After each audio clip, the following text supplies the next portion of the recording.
puede ser divisible entre ahí. Y vamos a verlo con un ejemplito. Si yo estoy aquí imprimiendo el 3, significa que los números anteriores al 3 no pueden dividirlo. ¿Sí? Y si yo imprimo aquí un 5, los números anteriores al 5 no lo pueden dividir tampoco. O sea, no son divisores exactos del 5. Y vimos que la solución, habían dos soluciones. Sacar los primeros n números primos, o los n números primos que quieras, porque ellos cumplen con la característica de que ningún otro número los puede dividir más que el 1 y ellos mismos. Y la otra solución es que revisaran los límites del problema. Aquí dice que la n va de 1 hasta 100,000. ¿Sí? O sea, a lo más vamos a imprimir 100,000 números. Pero cada uno de estos números puede ir desde 1 hasta 10 millones. Entonces, la analogía que estamos viendo aquí es que 100,000 cabe en 10 millones. Por lo tanto, podemos comenzar desde imprimir los números desde 1,000,001 hasta el número de números que nos pidan, ¿no? 1,000,001, 1,000,002, 1,000,003, 1,000,004. Y como son números muy grandes, no pueden ser divididos con los números anteriores. No sé si me expliqué. De hecho, aquí lo tengo. Aquí me dan una n igual a 5 y yo voy a imprimir a partir de 1,000,001 los n números. Entonces imprimo 1,000,001, 1,000,002, 1,000,003. Y por ejemplo, este número de aquí no es divisible ni entre 1,000,002 ni entre 1,000,001. Por lo tanto, cumple con las características de la secuencia. No sé si lo veas. Si es no divisible, sí es divisible. Sí, cada número que nosotros imprimamos, por ejemplo, ahora sigue el 1,000,004.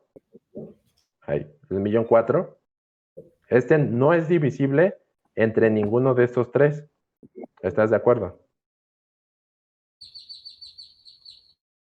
Sí, sí.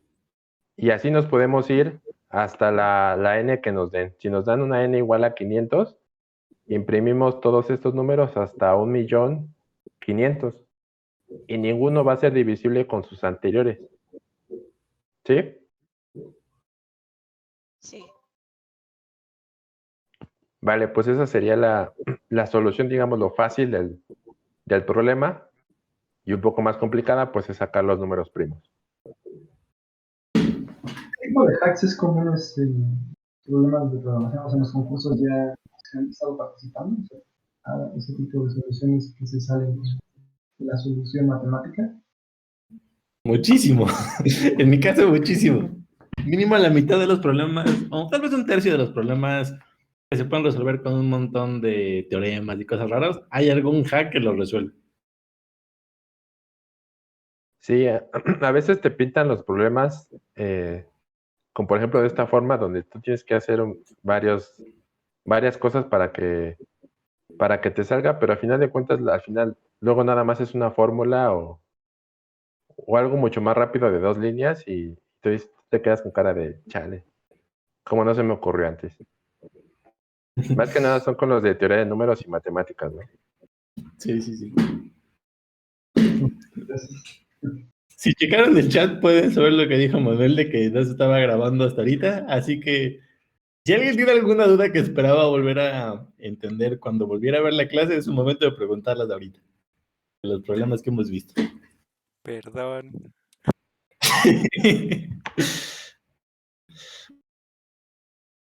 F. Sí, don't worry. Uno se graba la mitad de la clase, ¿no? Bueno, continuando con el problema F, justamente F, de hada madrina,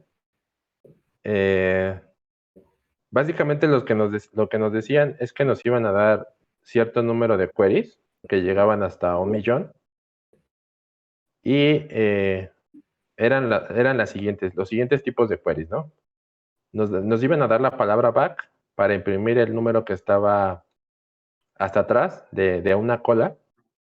Nos iban a dar la palabra front para imprimir el número que estaba enfrente de la cola. Nos iban a dar reverse para invertir la cola, es decir, mover todos los elementos en orden contrario, el que estaba en el front al back y el que estaba en el back al front. Pushback y un número n para añadir el elemento a la parte de atrás de la cola. Top front y un número n para añadir un elemento enfrente de la cola. Y que todos los números que nos iban a dar iban a ser desde 0 hasta 100, ¿vale? Entonces, perfectamente cabiendo un número entero.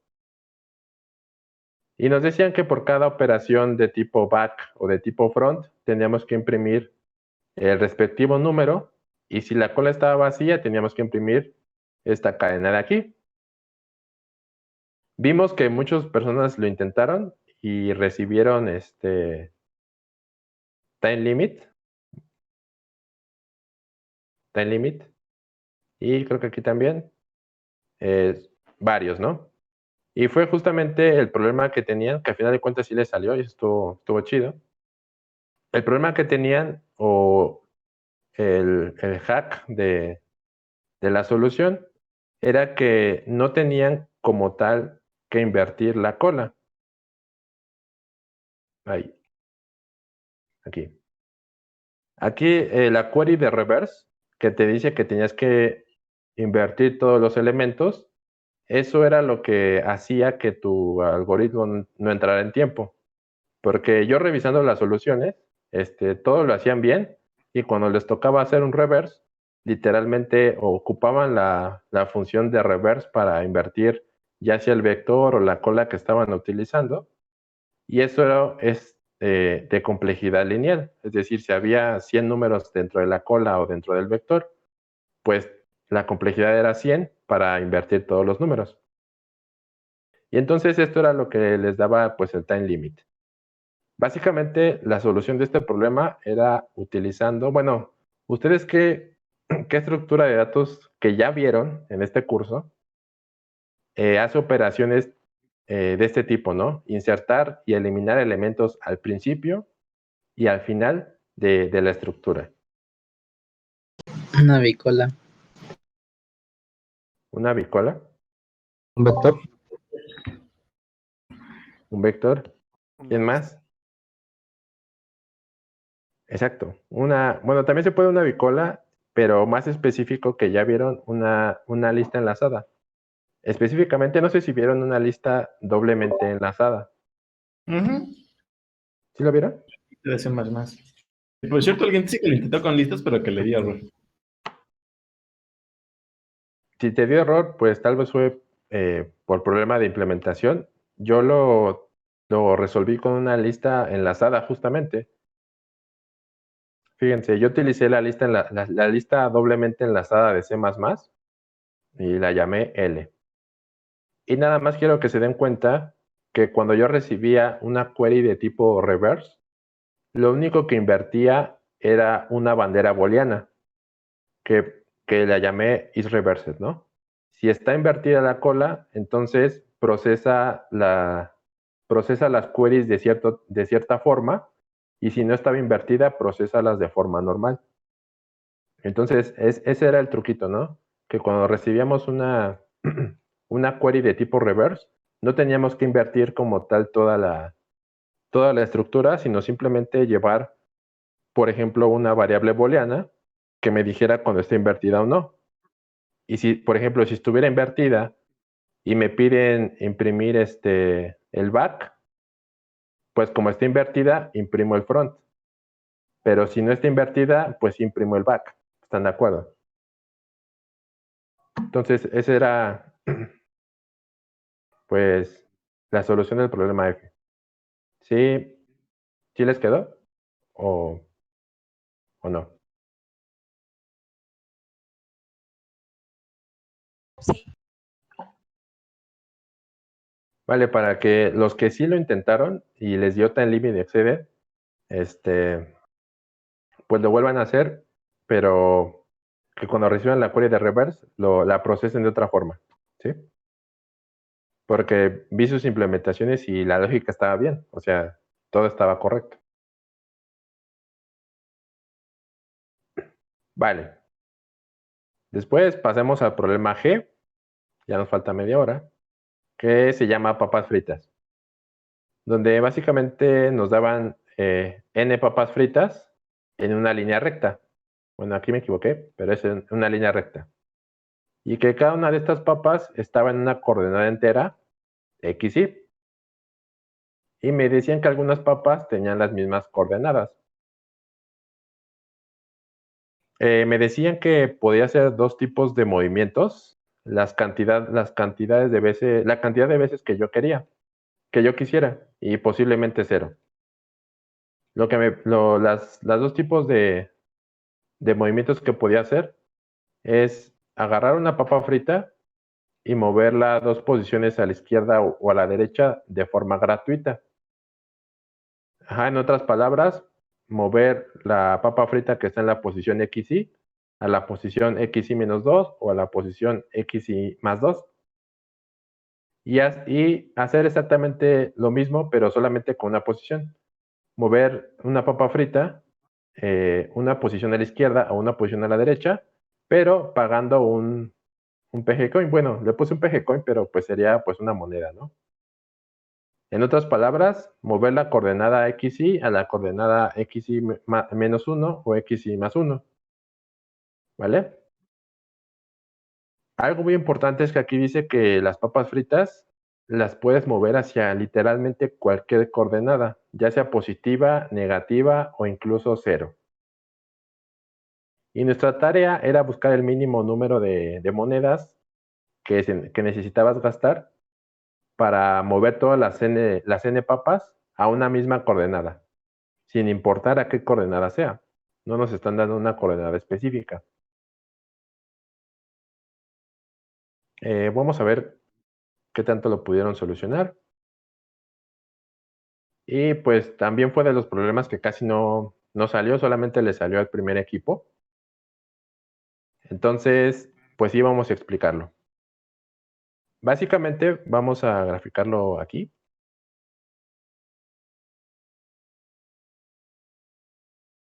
Básicamente nos dan n papas. Por ejemplo, vamos a agarrar un casito de prueba.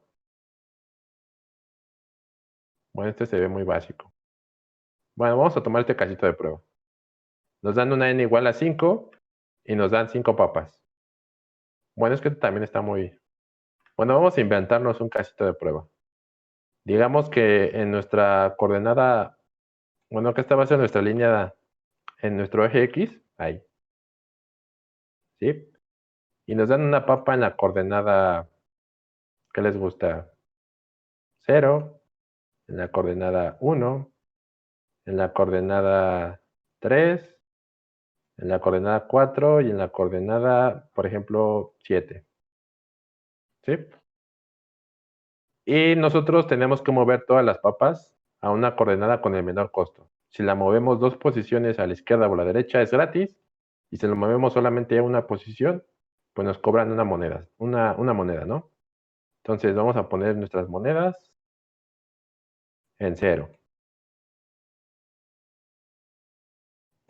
Entonces, para empezar, ¿cómo podemos detectar en qué coordenada tenemos que mover todas las monedas? O sea, ¿cómo podemos seleccionar una coordenada específica para decir que esa es la más óptima para mover todas las monedas ahí? Como el programa nos dice que podemos seleccionar cualquier coordenada, ¿sí? ¿Alguien iba a hablar? No, iba a ser el meme de no sé, tú dime.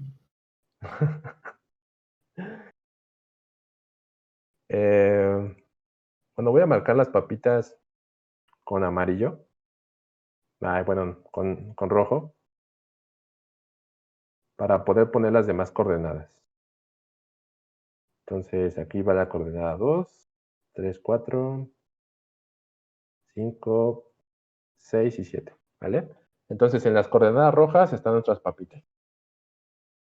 Si se dan cuenta, vamos a escoger, por ejemplo, la coordenada 2, ¿no? Donde aquí tenemos que mover todas las papitas.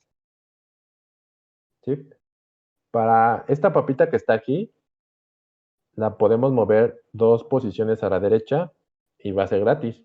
¿Sí? Por lo tanto, esta papita nos va a costar 0 pesos moverla. Pero esta papita que está aquí nos va a costar 1 peso, ¿no? Entonces, esta papita nos cuesta 1 peso. Esta papita de aquí, moverla al 2, también nos cuesta 1 peso.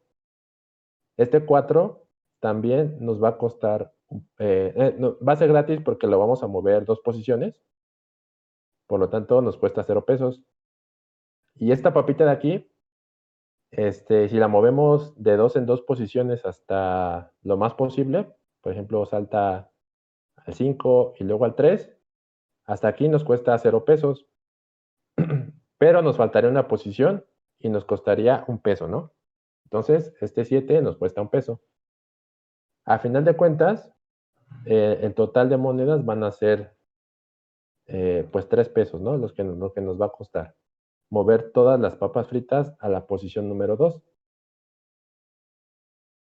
Y ahora vamos a ver qué pasa si movemos las papitas. Bueno, voy a dejar esto aquí y le voy a poner posición 2. ¿Qué pasa si ahora movemos nuestras papitas a la posición 3? Voy a mover esto de aquí. Si todas las queremos mover aquí. Entonces, la primera papita, si se dan cuenta, coincide. No es cierto. La primera papita la tenemos que mover 2 posiciones de forma óptima, 2 posiciones. Sería gratis y una posición más nos costaría 1 peso. ¿Vale? La segunda papita, como está exactamente a 2 posiciones del 3, entonces nos costaría gratis moverla ahí. La papita 3, como ya está ahí, pues nos cuesta 0 pesos, ¿no? No hay que moverla.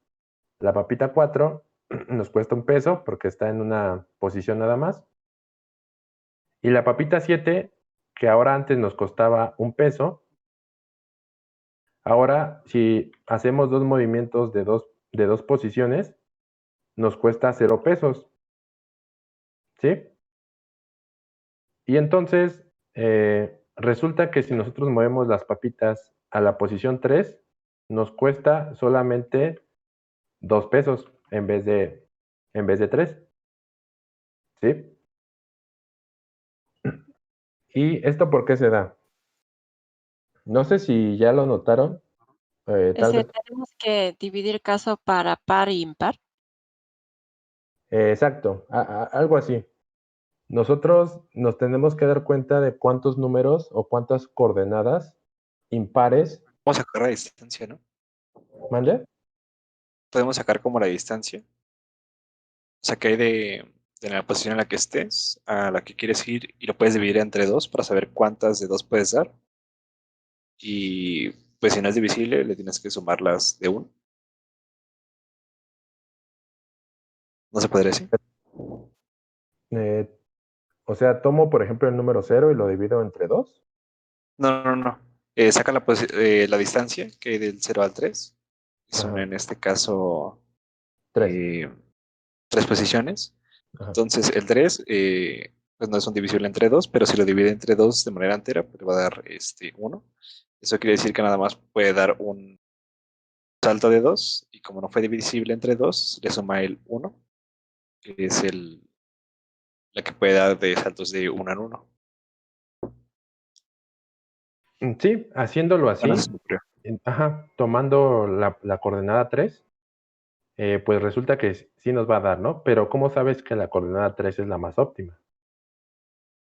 Pero para 3, 1 y 3, perdón, para posición 3 y posición 5 va a costar misma, ¿no?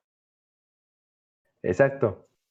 Es lo que quiero que notaran, que lo que me cueste mover las papitas a la posición 3, me va a costar exactamente lo mismo moverla a la posición 5, a la posición 7, a la posición 1 y a cualquier posición que sea impar. Eso nada más ponemos que dividir entre cuántas pares tenemos y cuántos impares tenemos. Y tenemos que elegir qué tiene menos y luego cuenta cuántas tiene.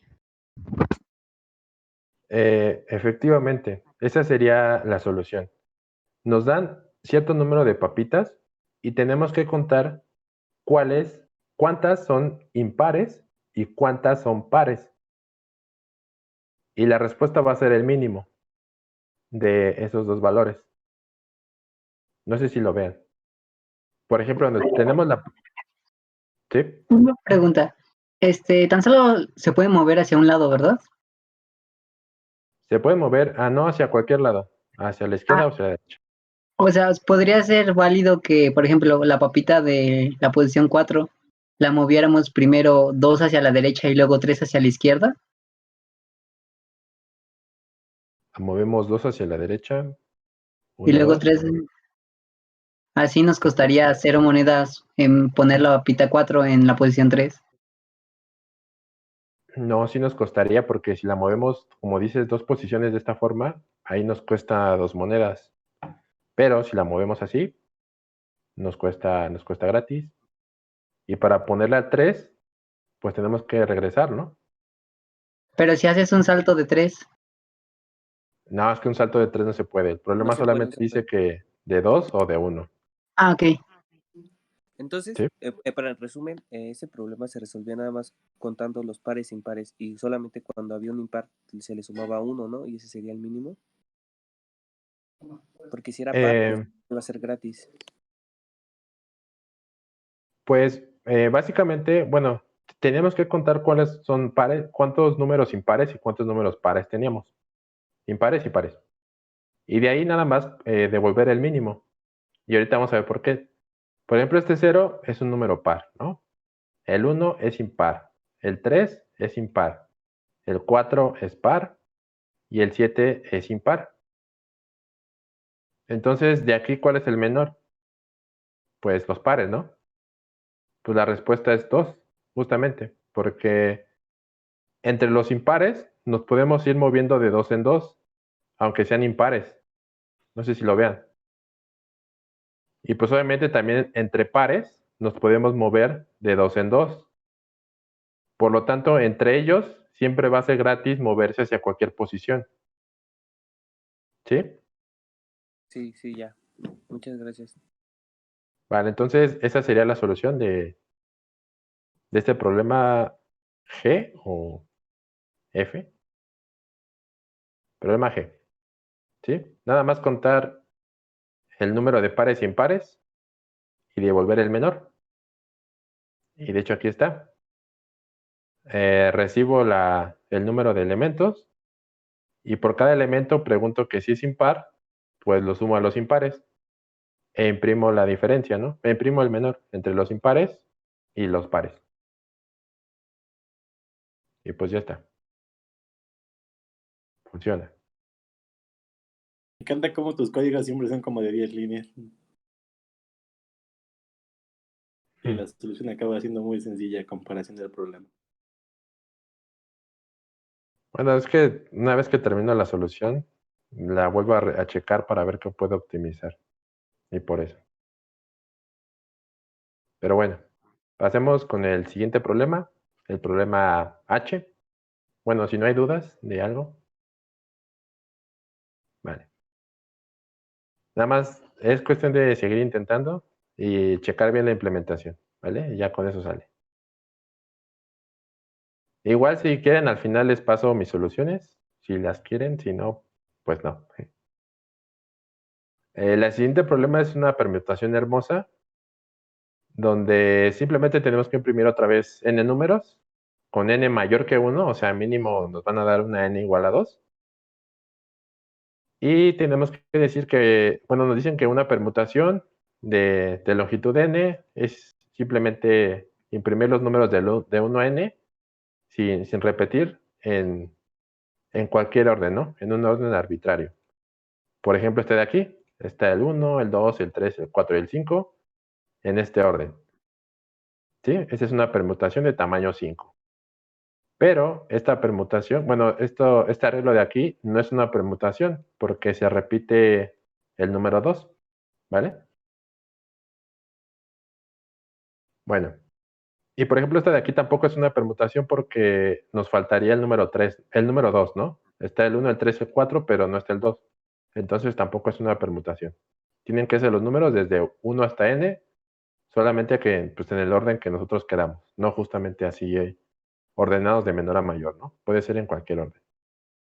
Nuestra tarea era encontrar justamente una permutación de tamaño n, tal que cada índice cumpliera con la propiedad de que fuera distinta al número que estábamos. O sea, vamos a hacerlo. Bueno, borro esto. Supongamos que tenemos un arreglo con varias posiciones. La posición, empecemos desde el 1, ¿no? La posición 1, 2, 3, 4, 5, 6, ¿no? Tenemos un arreglo de 6 posiciones indexado desde 1. Entonces, la única condición que tenía que cumplir esta permutación es que cada elemento no fuera diferente de su índice. Es decir, básicamente la única permutación que no satisface eso, como tal, para todos los cis, es hacer esta permutación. Porque esta permutación, cada elemento coincide con su índice, el 1 con el 1, el 2 con el 2, el 3 con el 3. Entonces, nuestra tarea era encontrar una permutación que tanto el valor como el índice fueran distintos todo el tiempo. ¿Alguien que lo haya logrado hacer pueda decir qué solución encontró? ¿O nadie pudo hacerlo? Lo he checado. Yo lo que hice fue imprimir los números del 2 al que querían y luego al final imprimía el 1. ¿Cómo ver otra vez? Es que hablaron dos personas, ¿no? Perdón, es el ruido de aquí. Entonces lo que hacía, por ejemplo, ahí en ese caso era el 6, imprimía 2, 3, 4, sí, 5, 6 y al final el 1. Y ya así fue como le hice. Pues sí, esa sería como que la solución más fácil, ¿no? En vez de empezar imprimiendo desde el 1, imprimimos el 2, el 3, el 4, el 5, el 6 y al final el 1. Y entonces eso ya coincide que ningún número es igual con su índice. Igual los podemos... no, de reversa no se puede. Porque va a coincidir en el 3. Justamente. La primera vez que lo intenté yo hice eso. Imprimí en vez del 1 hasta n, desde n hasta 1, pero en los impares no da. Entonces, esa solución no funciona. Otra solución sería, que es muy similar, es primero imprimir el 6, ¿no? Imprimimos el 6 y ahora sí, 1, 2, 3, 4 y 5. Y ya con eso ninguno coincide con su índice. ¿Sí? Entonces esa solución estaba pues, relativamente sencilla. Y pues, ¿qué problema era? Era el H. Y el H nada más lo sacaron 3 equipos. Así que si no lo pudieron sacar, pues ahorita es momento de que suban su solución. Ya verán cómo es.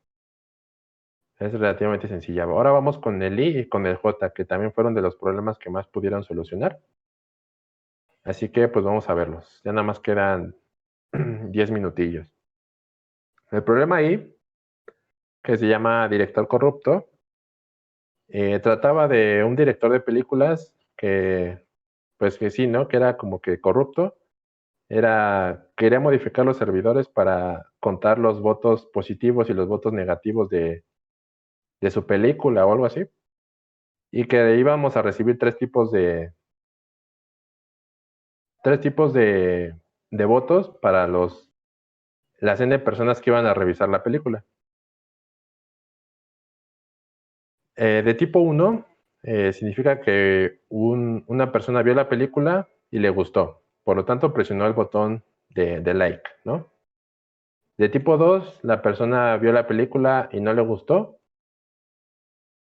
Por lo tanto, presionó el botón de dislike.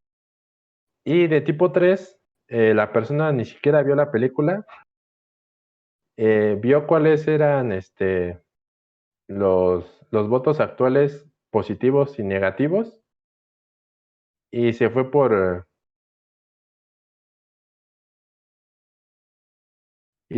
justamente por el número de votos que estaba que tenía más o menos votos en ese momento, ¿no? Por ejemplo, si habían más votos positivos, entonces la persona daba un voto positivo, y si había más votos negativos o más dislikes, la persona hacía también un dislike, ¿no? También marcaba como dislike. Y decían que cada persona solamente votaba una vez. Y aquí estaba donde te revolvían, ¿no? Que te daban, que habían 2 servidores y que tú podías manipularlos con los votos positivos y negativos, nada más con las personas que justamente no habían visto la película. Y te preguntaban cuál era el máximo número total de votos positivos que tú puedes, digámoslo así, generar para ambos servidores, para que tú decidas qué servidor tienes que enviar a revisar o no. A revisar nada más. Entonces, básicamente, nos van a dar una n de 1 hasta 50 y solamente los números van a ser 1, 2 o 3, ¿no? Y por ejemplo, en este casito de aquí, que nos dan una n igual a 3, y con esos 3 números teníamos que ver cómo le hacíamos para tener el mayor número de votos positivos. Y pues básicamente la solución de este problema era, bueno, alguien que lo pudo solucionar puede explicar su solución rápido, porque ya casi no hay tiempo. ¿Alguien que quiera decirla? ¿Tiempo se acaba? ¿El tiempo se acaba o esponja?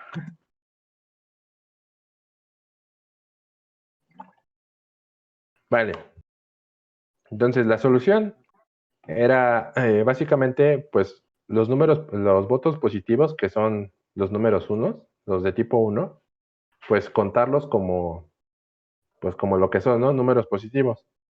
Y como los números 3 se quedaron así como que en el limbo, o como que nosotros podíamos modificar a nuestra conveniencia qué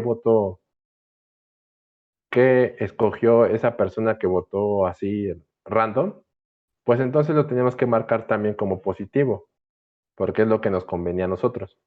Por lo tanto, si nosotros recibíamos un 1 o un 3, teníamos que sumarlo a nuestra respuesta como un voto positivo.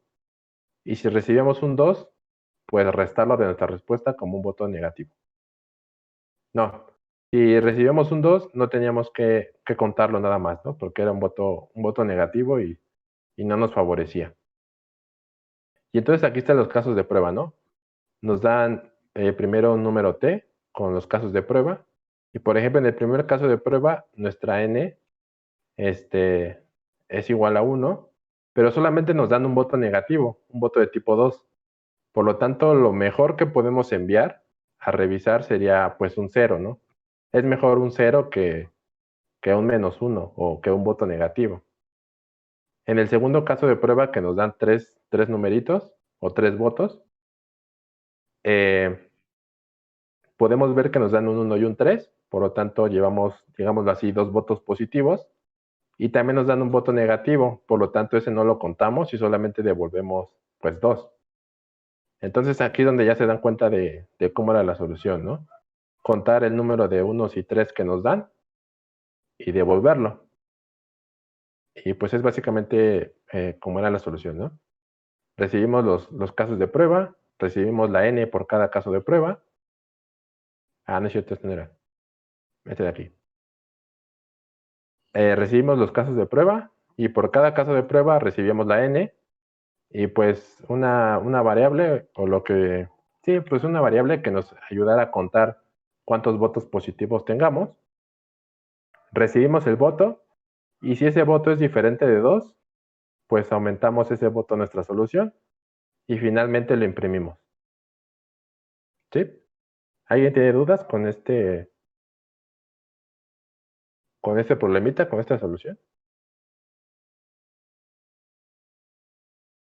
No, Ok. Vale. Entonces, el último problema era J, era el J de infiltrado, que lo tradujo Oscar. Y dice que la gente de básicos al menos son 3 personas.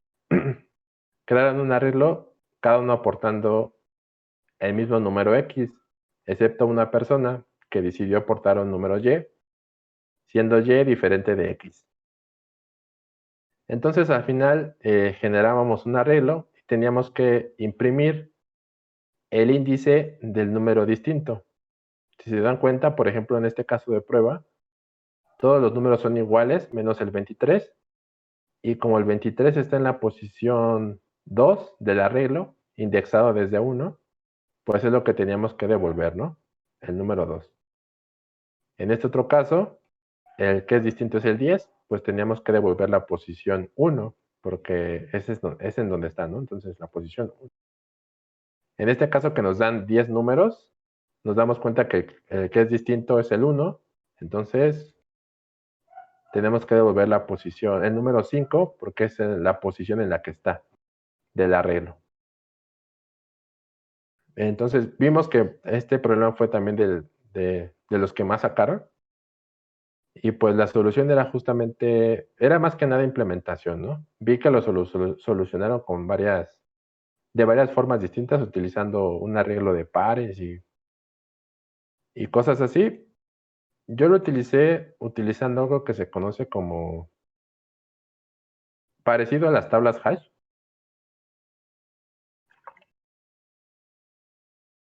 Y fíjense, aquí se las voy a explicar.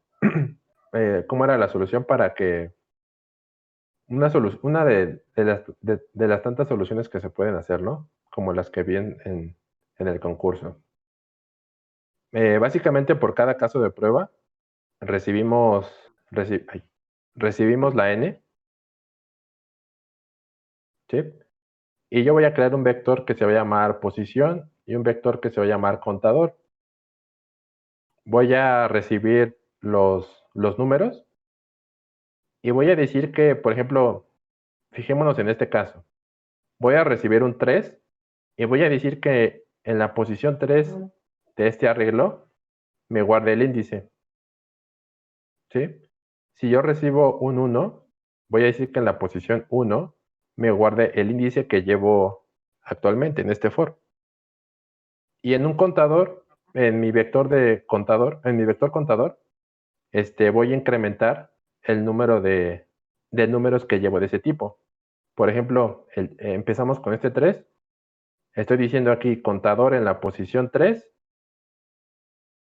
auméntalo en una unidad. Recibo otro 3, entonces contador en la posición 3, auméntalo otra unidad. Ya llevo 2. Y así me voy, ¿no? Con este llevaría 3, con este llevaría 4. Y cuando llego aquí, sería contador en la posición 1, auméntalo en una unidad. Recordemos que cuando nosotros creamos un vector, por defecto, de tipo entero, por defecto todos sus valores inician en 0. Entonces, cuando yo recibo el 1, le estoy diciendo contador en la posición 1, auméntalo en una unidad, y pues apenas llevo 1, ¿no? Y ya sigo procesando los 3, y al final, mi contador en la posición 3,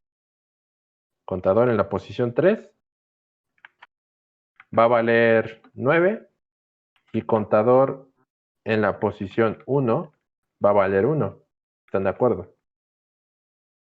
Y respecto a la posición en la posición, sí, mi vector posición en la posición 1, quiero que me almacenes el índice que lleva. En este caso sería la posición 1, 2, 3, 4, 5. Entonces quedaría como posición en la posición 1, sería el 5. ¿Sí? Y al final itero sobre sobre mi contador y cuando checo, bueno, cuando encuentro algún contador, alguna posición con solamente un elemento, pues imprimo la posición de ese elemento, que sería el 5.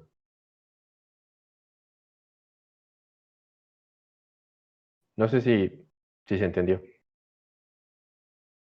Ahí. ¿Alguna duda sobre esto?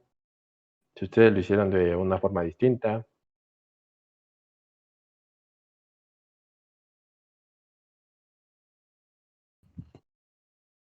Si se dan Vale, cuenta, entonces, una vez que se ven las soluciones, ya parece que todas estaban bastante más fáciles de lo que... exacto. Vale, entonces, si nadie tiene dudas, pues esto sería, digamos, lo que la solución del contest del sábado. Y pues eso sería todo por esta clase. Acabamos de lograr, primera vez, Solving sí llevamos a ver todos los problemas. Lamentablemente no los guardamos, pero por algo...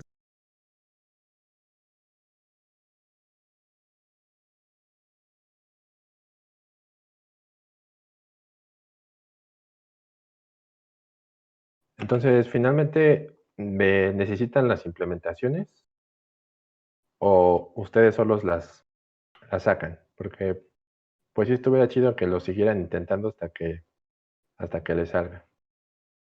que todos quedarán. Ya vieron que no hay nada imposible de hacer. Chance y el Halo pueden ignorar por un par de semanas, pero en un par de semanas también la última. Sí, cuando vean grafos se regresan al problema A y ya se les va a hacer muy fácil.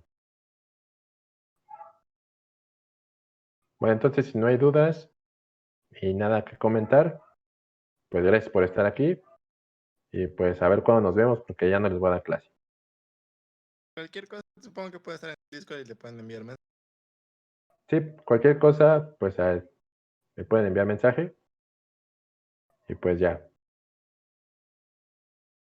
Entonces, Muchas Adiós. gracias. Ah, está bien raro esto, pero mañana es cuando empezamos nuevo tema. Empieza en sí la semana. Y la semana empieza con árboles binarios.